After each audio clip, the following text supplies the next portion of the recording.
Bem, pessoal, fazer esse vídeo sobre as infecções mais comuns do idoso, que elas são muito frequentes, pode levar o paciente a ter um quadro infeccioso e muitas vezes a família não percebe e o paciente também não percebe porque tem algumas modificações dos sintomas, né?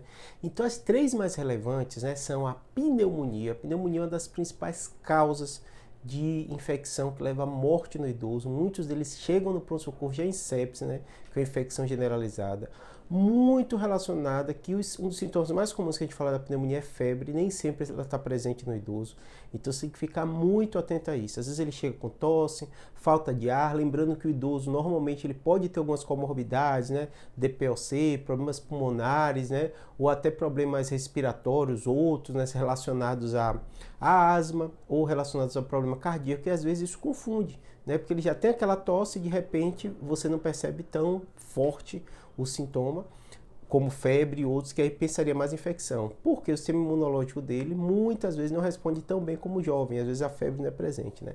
Outro tipo de infecção muito frequente é a infecção urinária.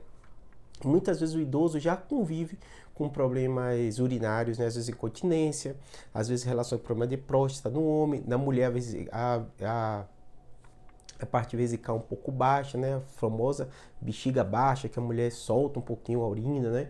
Então pode acontecer, então às vezes a urina dela com alteração relacionada à ardência, à dor, nem sempre é tão frequente. A mesma coisa, o sistema neurológico do idoso, às vezes ele tem algumas alterações que os sintomas são mais brandos, né? Então não chama tanta atenção como a ardência e dor que tem no jovem. Então às vezes deixa passar e pode levar a um quadro de sepse e morte.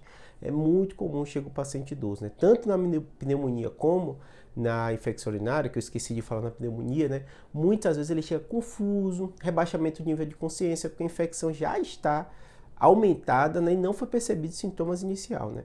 E a terceira infecção é a infecção de pele. É muito comum o paciente idoso ter feridas na perna por vasculopatia ou com problemas relacionados à diabetes, e muitas vezes aquilo é tido, entre aspas, como normal pela família e não observa quando começa a ter hiperemia, né, que está mais vermelho, e às vezes o paciente evolui para um quadro de sepsis, uma infecção avançada sem a família perceber. Também é uma importante causa de infecção e de morte para o idoso por sepsis, tá bom? Fica atento, essas três infecções são muito comuns no idoso e tem essa diferença dos sintomas. Abraço.